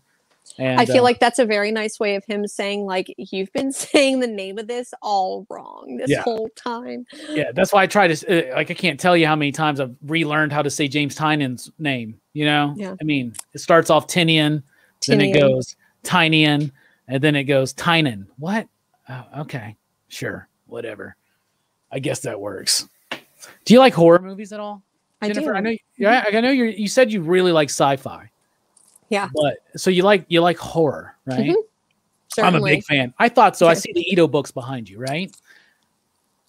Yes. There you go. I've never read any of his work, and I hear that it's like some of the best. It really is. I think that you definitely have to go in knowing that you're going to see a lot of like Japanese culture, and it's almost like Japanese culture slice of life with horror. The most recent one that I read was Ramina, and that one was really wild for me. That was really, really creepy. Okay, I need to check that out. What are your favorite horror movies? That's a really loaded question because there's a lot. One of the ones that I think is so underrated, and I will talk about this one until I die. I love Mandy so much, and I used to hate Nicolas Cage a lot until I watched Mandy, and I could watch that mindfuck of a movie 1,000 times. I love it so much. That one's probably one of my favorite, like, horror movies. Any horror movie that's not to do with like people getting abducted by aliens, because that shit scares me so much, getting abducted by aliens. We'll get to that later. Jamie, she's a big fan of Mandy. She brought it over and she told me I need to watch it, but I haven't watched it yet. So now I'll definitely have to watch it. 2 recommendations. And we got so good. Joe Corralo's here, and he says Mandy was good. Yeah, so I trust Joe as well. By the way, Joe's going to be on this show in 2 weeks. Hell yeah. Yeah, 2 weeks time. 2 weeks time. So you've got at least 2 weeks to watch Mandy. So we can talk about it, Joe. Can talk about it. Yes, I'm very, very excited. And I got a copy over here, so maybe I'll watch it tonight. And thank you for joining in, Joe. Joe's going to be here in 2 weeks. And next week, we have Justin Richards on the show. So everybody, we have some exciting conversations lined up. And this conversation has been enlightening too. So horror movies? Of course. Outside of Mandy, you got another one? Anything? I feel like I would really love to say like all of the classics, Halloween, but I feel like a lot of times the classics feel very problematic to me, if that makes sense. Oh, it makes total sense. I've gone back and watched a lot of them, especially in quarantine. One of the ones that has stood out to me a lot, and I think that like I went back and watched the Chucky movies recently, and I loved those as a kid, but now as an adult, I'm like, what? But the one that I watched during quarantine that has stuck out to me so much has been Candyman. Like if I think about like classic horror movies, Candyman, it felt very modern, and it felt like it was still relevant, I guess. Like if you think about the who was the boogeyman at the time back then, like was it slashers, is it like ghost stories, things like that. But I think that Candyman felt so relevant, especially when I watched it last year in like May or June, thinking about a lot of like social movements that are going on and conversations that are going on. That one felt it had a place in my heart, scaring the shit out of me as a kid, but as an adult, it still got me. It's a powerful movie. It really is. Tony Todd's amazing. He's amazing. Yeah. He's so good in so many movies that he's in. Now I watch a lot of horror movies, and I like a lot that could be considered problematic. But you know, I think that in the context and understanding, you know, and we can have the conversation. Candyman is very, very powerful. Yeah. And it was funny that you mentioned the Chucky movies, because on Dylan's horror show next week, he wants to do all the Child's Play movies. Mm-hmm. So I'm rewatching them, and man, they're not as good as I remembered them. No, not at all. Being afraid of like dolls when I was a kid, and I 100% blame watching Chucky movies as a young kid. And I'm like, why the hell was I ever afraid of them? But I mean, and especially going back and watching the first one and remembering, like, I don't know. I don't know why I was so afraid of them, but I guess that's like how psychological they are. I'm like, man, this is really hokey, but Child's Play scared the hell out of me when I was a kid. And now it's just like, oh, people like this movie just because he cusses a lot, says inappropriate things. It's kind of like the Freddy syndrome. You know, like the more we go on in the Freddy movies, the more one-liners he gets and the more silly things he gets to say. And, you know, and I get it. I really like subversion. I think irreverency is a very important thing. It's probably one of the reasons why I like horror movies and even some of the more sleazy ones, because it's like they're pushing those boundaries. And I feel like there's a lot of movement still today to do that. We have all these like uptight people in society that say one thing and we're all prim and proper, but really they're all just deviants, you know? So let's embrace the deviancy, you know, let's just like indulge it, you know, let's understand and recognize that this is all inside of us, because if we don't, then we're just like those hypocrites that are up in Washington right now saying one thing and doing another, but we're not talking about that right now. I could talk about politics for hours, but I'm sure we could. I'm sure we could. Basically, this is what it comes down to. Michael Jackson said it the best. All I got to say is that they don't really care about us. So there you go. It's all about, we want to divide each other. We want to, we're getting teen dog shadesy now, so we might as well just embrace it. Let's do it. I really, really feel like they don't understand the average person anymore. They're so cut off. There's like when the pandemic shutdown happened and everybody's struggling, we're begging. People have lost their jobs. They can't make rent. They can't feed their families. They are begging for help. And you got Nancy Pelosi doing freaking live streams showing off her like $6,000 refrigerator and all of her ice cream. She's like, this is what I'm doing. I'm like, are you serious? Like that's, you know, and then you got Mitch McConnell, you know, turkey neck, you know, Mitch himself. I hate everybody in Washington. I'll be honest with you, because they fucked over Bernie twice. And so, you know what? Fuck y'all. I don't care. I don't care about any of y'all. Screw you. Screw all you. Trump, Joe, I don't like any of y'all. Y'all can all, whatever. I got heated. I'm sorry. Whew. This is a safe place. You can let it out. No, I agree. I think that politics is a double-edged sword, because I think that as someone who believes in like decency and someone who believes in the value of human life, and man, not prepared for politics today, but I feel like saying that like people deserve to live is a radical statement, and that just blows my mind. Like the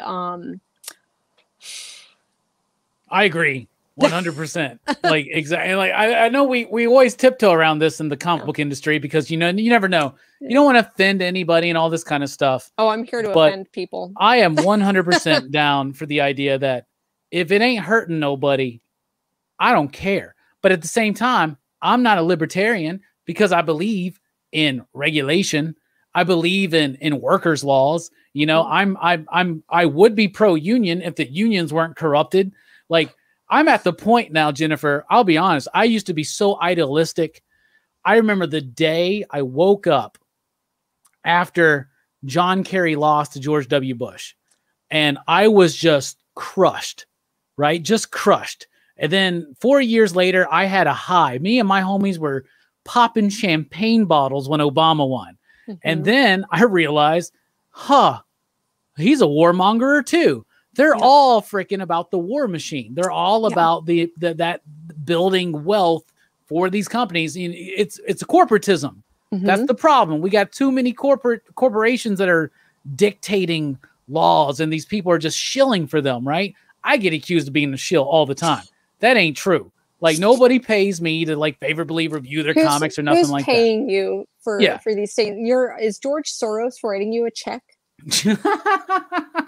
Not at all, right? So like, yeah, there's not a president that we've had in my lifetime that's not a war criminal by definition. And I just, it's absolutely terrible. My number one thing is I'm an anti-war person, and whether that's on a national level or a societal level. And I don't think that anybody should oppress or tell people what to do or hurt. You get what I'm saying? Like, let people live, let people make their decisions, and have rules and laws as a society that we agree on. What's the point of enforcing a law that the majority of the population doesn't want enforced? Like when we were talking, it's so crazy to me that we had all these, and we still have these conversations about marriage equality. Like, are you freaking serious? First of all, I've never been married. Why would you want the government in any of your business? No. But anyway, I understand there's tax breaks and stuff. And honestly, like, if I was on my deathbed, I would want my partner to be able to make a decision for me. So I understand the importance of that battle. But it's ridiculous that we even have these conversations. It's ridiculous when you talk about, I think that everybody should have the same rights. And then people are like, well, like, what, are you serious? Yeah. But then those same people, and this has become a politics culture philosophers, I guess. Why not? But, it's so funny to me that the same people who were supporting Citizens United, like one of the big things now is like, there's companies that are pulling out of Georgia who are saying, well, Georgia's enacting a lot of anti-voting rights. But these companies are saying, well, we're going to go ahead and pull out of Georgia because we don't like these laws that are coming out. And these people are coming across saying, well, companies aren't allowed to do that. And it's like, you literally wrote the book 20 years ago on Citizens United and saying that corporations are people, but wait, aren't they allowed? So yeah. Oh, okay. Screw it. Fuck it. We're already down the rabbit hole. Let's keep going. Hold on. Let me change my shades real quick. All right. Oh, okay. You've got, I don't have shades, but I've got my smart girl glasses on. Nice. I like it. That qualifies. All right, y'all. We're in full Teen Dog Shades mode right now. Okay. So corporations. Okay.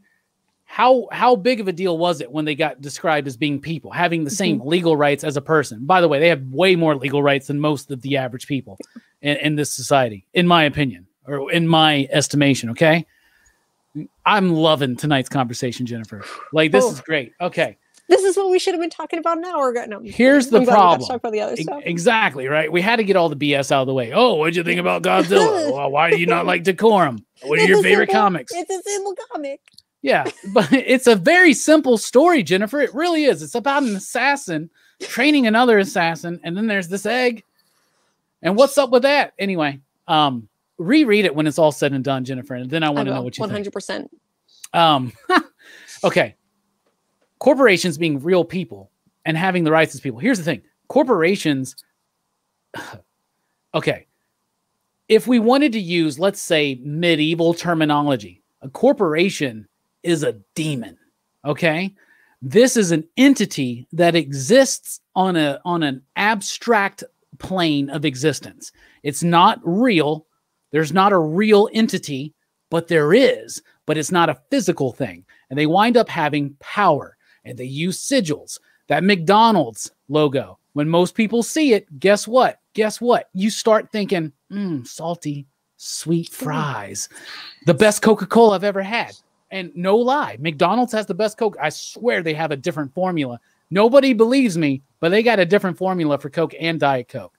I 100% agree, but I feel like legitimately, like, for the longest time I was addicted to Diet Coke. Like, I feel like I have finally like smashed my addiction to Diet Coke and soda, but it's a beast.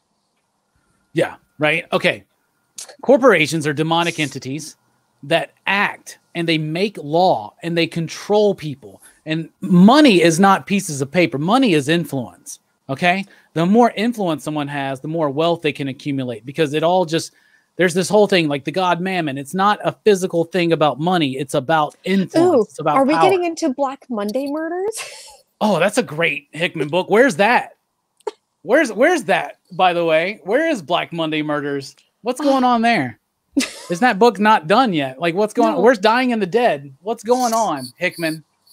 Come on. Anyway, he's got it. I knew as soon as he jumped over to X-Men, I was like, well, there goes. Because then that's like right when East of West ended too. Yeah, that was good timing though. And where's Manhattan Projects, by the way? You know, I still want to know what happened to Einstein. Like, what's going on there? Like, I hated Manhattan Projects so much. Oh, it's okay. I didn't. I loved it, but it's a simple story. It is a very simple story. No, that one's a little bit crazier. Anyway, the point about corporations being demonic entities is that means that they represent something. They directly influence people on a subconscious level. It's a big freaking deal. Do you have any thoughts on that? I do. So what I would like to say is that there is millions and billions of dollars that have been spent to analyze us as human beings and make us think that we want and need things. That is the reason why we want all of these things, right? Is because we've been convinced that we need them. And these studies, we like to think, well, like McDonald's, for example, they put certain colors in their restaurants to make us go in, eat as quickly as possible, and then leave. So then we can just like kind of swirl in and out. It goes so much deeper than that on so many subconscious levels that you don't even realize, from everything from music, the time of the music that's played, the colors that you see, every single thing you see in advertisement in stores that you go to. Billions and billions of dollars are spent on branding to influence how you feel about companies and how they make you feel about themselves. So it's really deep psychological shit that they pull on you to make you think you need things that you do. I say that as an avid consumer of comic books that spends a dumb portion of my money on comic books, but when it comes down to spending money on products, the color of the packaging could come down, the placement in the aisle. Companies spend insane amounts of money putting certain products on certain parts of the aisle because you're more likely to buy them and like think that you need them. Or even as far as like children, like putting things for children on lower levels so then they grab them and want to purchase them. Like, we have been raised like cows to slaughter with the things that we think that we need to buy for this very reason. Amen. I forgive you for the decorum stuff now, Jennifer. It's okay. You're welcome on this channel anytime. Thank you. Yeah. Thank you. It's true though. They have a level of influence that is incredibly insane to me, and on me. I'm a DC freaking zombie, yo. I was talking to my homie Mike about this, who's been in the chat. I was talking about him the other day. I was like, I love all comics, and I'm a big indie guy. And at our shop, we really support indies. Like we carry them, we talk about them. I hand sell so many books to people, but at the same time, I'm a DC apologist. When everybody's bitching about price increases, I'm like, yo, we're getting 8 extra pages of a Ghostmaker story. That's pretty decent. Mm-hmm. We're getting some Robin stuff. We're going, we're blah blah blah blah blah.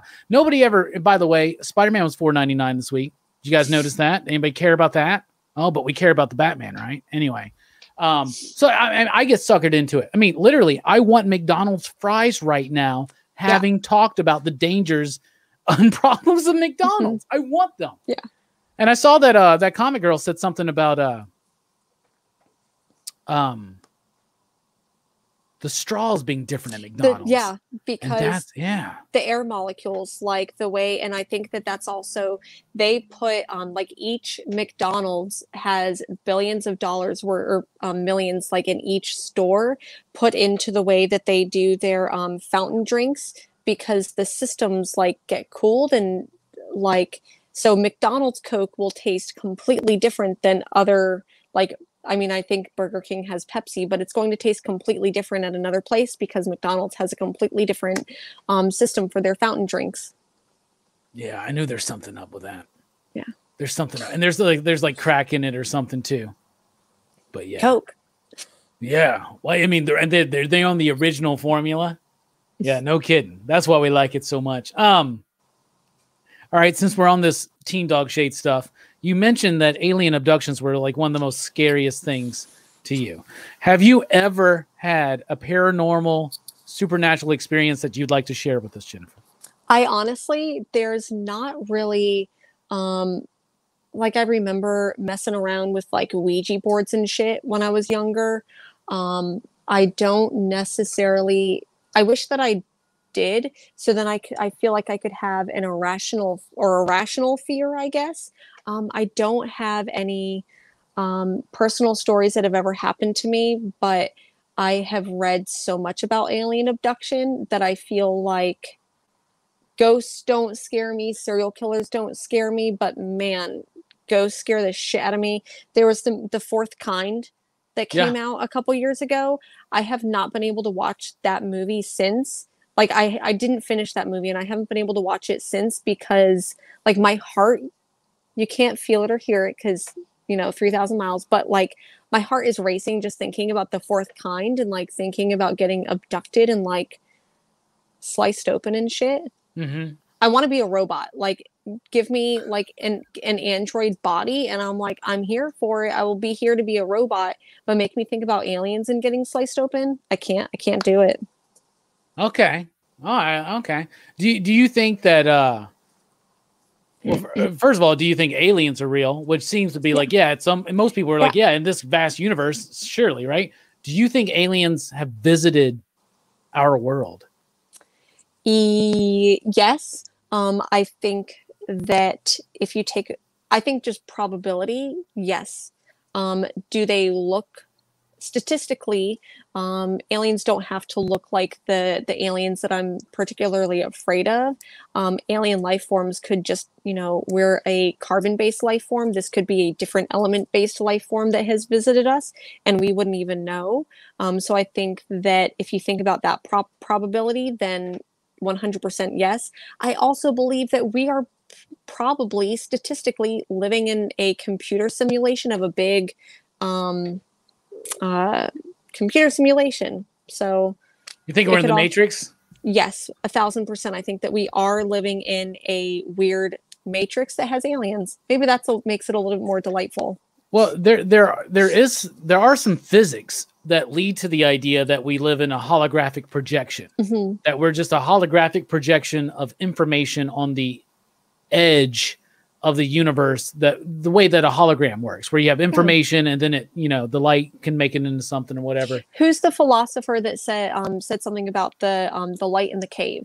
You know, there's you only see the shadows on the wall of the cave, and if that's all you've ever known, that's the only reality you'll ever know. But once you step outside of the cave and you actually, like, you know, in a cave and there's only one source of light, there's the fire, and then you see like a hand puppet on the wall and you see like a little rabbit, you think that rabbit shadow on the wall is the real thing until you go outside of the cave and then you see the rabbit. I just think that we're still in a cave, and I wouldn't even be surprised if there was another cave outside of that. Yeah, I think that was Socrates as told by Plato, I believe. Or as they would say in the Bill and Ted world, Socrates. So that was Socrates. Station Socrates, by the way. So there you go.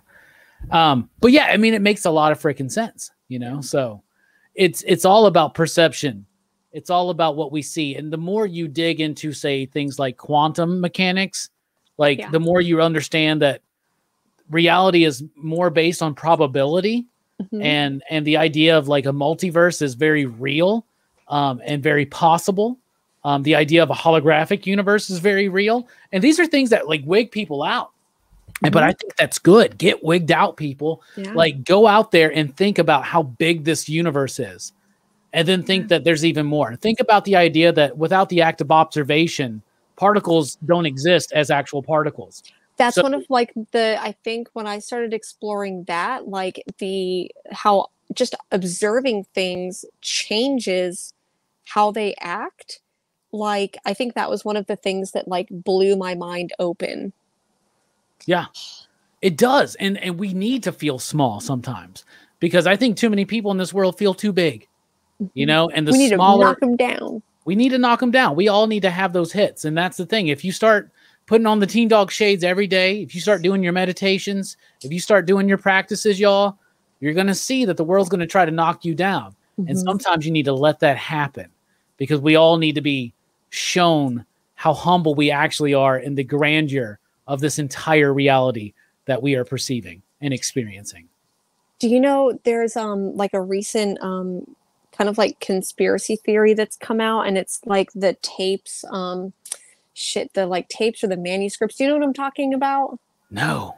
Oh man. So I forget the name of these like tapes, but apparently there's these tapes that this person came out with in the 70s, and they're like different levels. Like you go from like level 1 to 100 or something. And there's these tapes that you listen to that put you in this like meditative state, and it's supposed to sync the left and the right side of your brain together. And apparently if you can master like so many levels of listening to it, then you can transcend time itself. I really hope someone in the chat knows what I'm talking about, so I don't sound like an absolute lunatic. But apparently, like, these tapes have been released online, and you can go ahead and listen to them, and you can do all this like deep meditation. So you can. It's got a lot to do with astral projection, which I think is pretty cool and pretty nifty. But someone said it sounds like Scientology. It totally does, but you don't have to pay for these tapes. Like, and I've never seen Tom Cruise or St. Petersburg mentioned.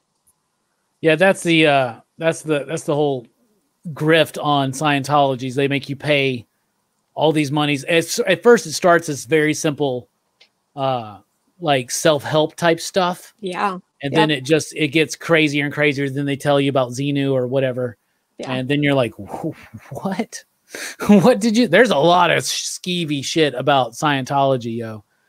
So if you're a Scientologist, Jennifer, I apologize. Don't. I'm 100% not at all. I'm like a atheist agnostic. Technically, like I won't get like too much into it, but technically you can't really be an atheist because you don't have proof that like God doesn't exist. And so like an agnostic. Yeah, that's a good way to go. Yeah. Right? Like, we're not sure, you know? I grew up very Christian and even trained to be a Christian preacher. And so I was that, I was enrolled in seminary and all that kind of stuff.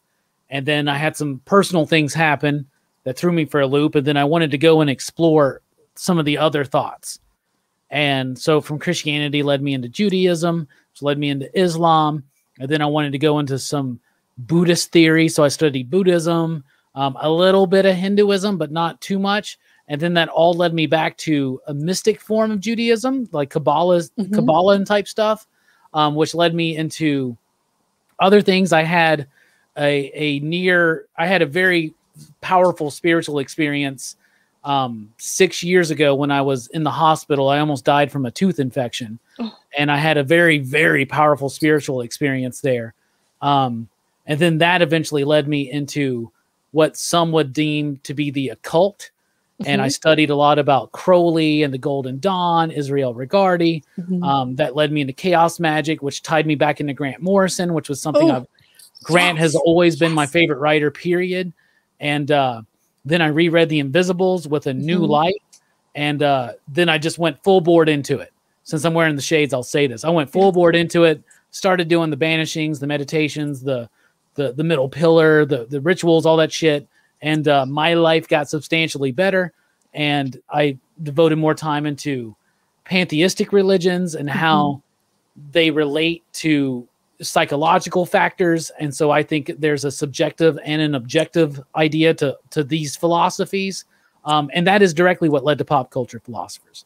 So I'm just going to go ahead and like snap now. And like, honestly, to what you're saying, I think when you understand and you can go ahead and, especially because when you start doing things like shadow work and you really start delving into who you are as, I want to say a human being, but like as a spiritual being, I think a lot of the things that we were talking about as far as like how things like capitalism can affect you, or at least the marketing of capitalism can affect you. Once you get into that like shadow work, it doesn't affect you as much.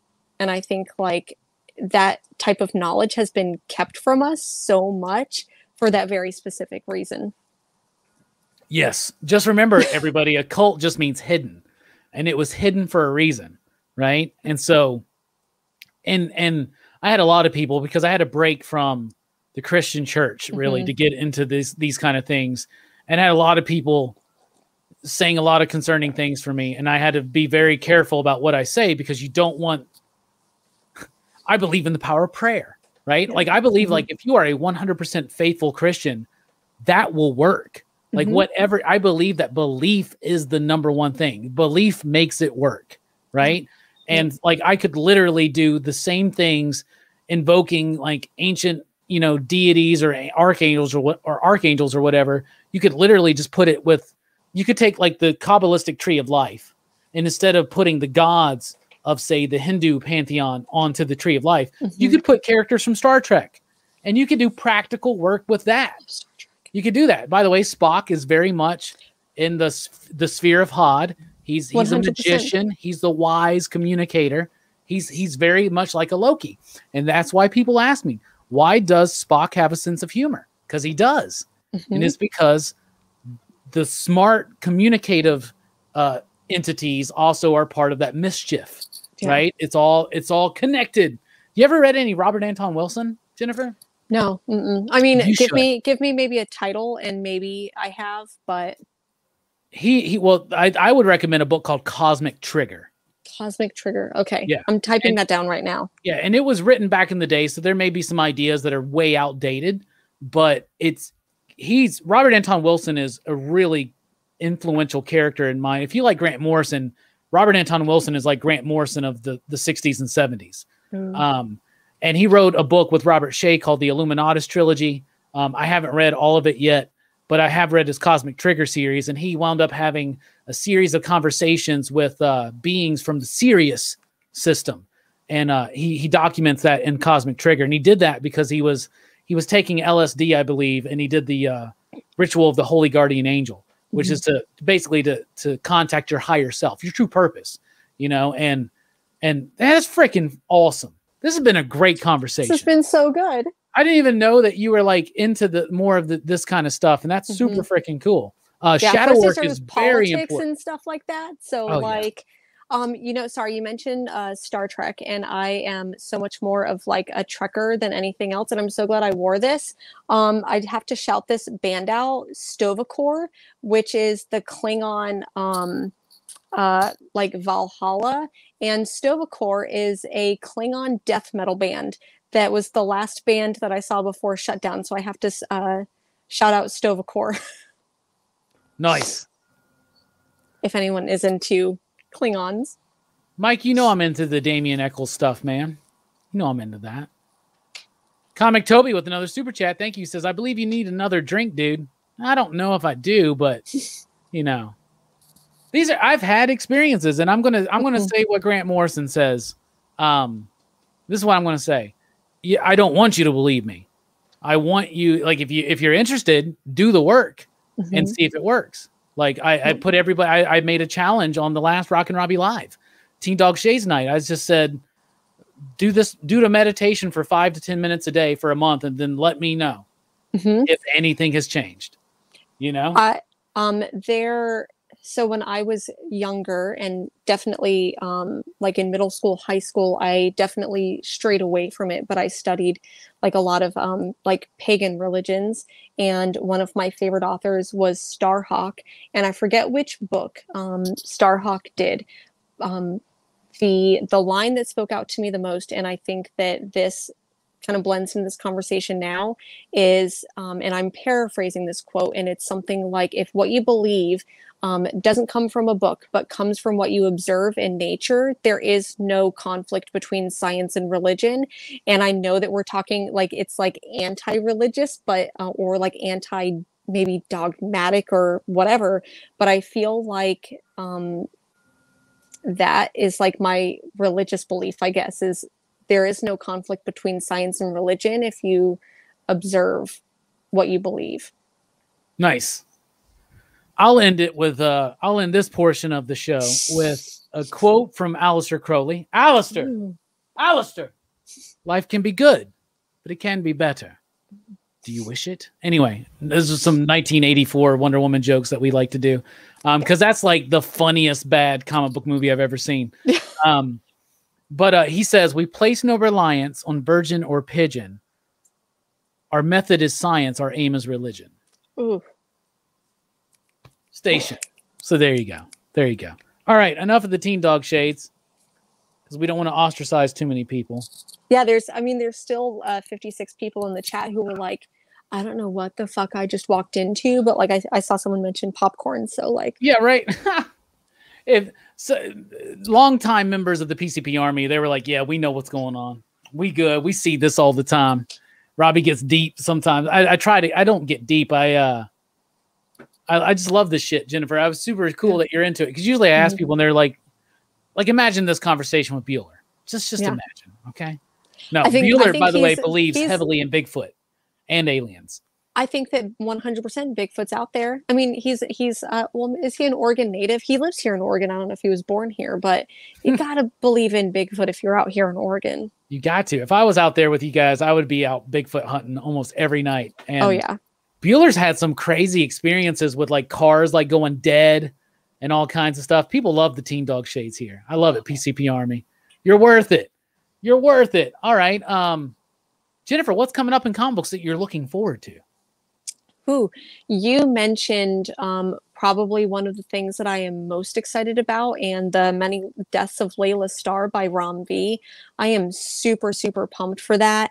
Let me think. Mars and I do a show like every single month, and we go over what's coming out. And I feel like we have gone over so much recent stuff that's come out. But it's always, I'm like, wait, does that come out this month or next month? I don't even have my list for next week ready. But I know that I definitely enjoyed Hollow Heart this week. And are you reading any of the Bad Idea books? No, I think that whole thing's a bad idea. Oh man. Was that a joke? Kind of, but I'm a retailer. I'm a comic book store manager, and I don't like I don't like some of the ideas that they put out, like the demands they make of people to carry their book. I don't like that. Okay. I really appreciate that that perspective. I understand that. I really like ENIAC. I hear it's really good. And I told people I'll cover their books, but they just got to send them to me, because we ain't buying into that. Like, if I got to buy the same amount of issue number 6 as I do of number 1, that ain't how this industry works, yo. And no, I ain't doing it. And you don't want to just put issue 1 up for like 10 times cover price? I mean, I believe in market value, but I believe in taking care of pre-orders. You know what I'm saying? But I believe in market value, and I believe in the autonomy a shop has and the numbers they get to order. And but I hear ENIAC's really good. It's Matt Kent, and I want to read it so bad. So I will eventually read it.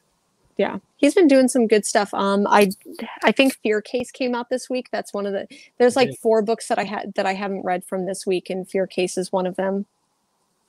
Yeah, Fear Case is great. Of course, he's got major success right now with our good friend Keanu with Berserker. Yeah, Berserker. Did he just say making fuck? Anyway, it's a bit we do here. Anyway, so do you like ENIAC? You read it? Yeah. Okay. It deals with like a supercomputer that's like gone rogue, and it starts it goes rogue, and it's basically trying to take over governments, and I really appreciate the story. Okay. I'll have to check it out.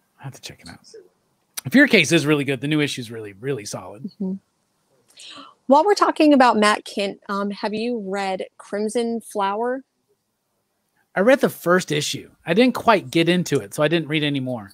Can I tell you, I read the first issue of Crimson Flower. Mars and I absolutely trashed that book. It was horrible. We read it the next month. Issue 2 blew me away. I love that story so much. Okay. I may have to. Are they on 2 or 3 right now? I think it's on 3, and I think it's a 4-issue limited series. Okay. I have to definitely check that out then. I like Matt Kent a lot. I like his work. Mind Management is fantastic. I got to meet Matt. He's a super cool dude. So I'm very, very happy for his success. Mm-hmm. All right. Well, we're at the end of the show, everybody. So we really do appreciate everybody being here and chatting with me and Jennifer. We had a great conversation. We had a lot of great conversations. Yeah, this was like multi-level, like layers of conversation here. Just wait till the next time you're on the show.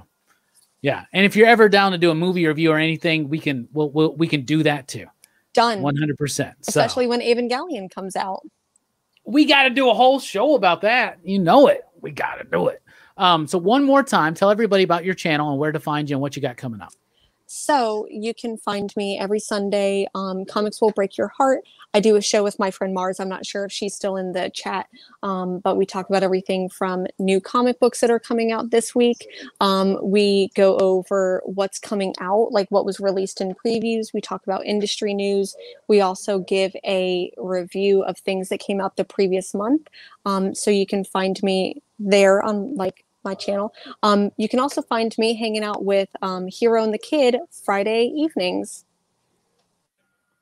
Heck yeah. So everybody sub up to Jennifer's channel if you haven't already. We really do appreciate everybody being here. On behalf of everybody in the PCP crew, excitable we are, we say thank you for everything.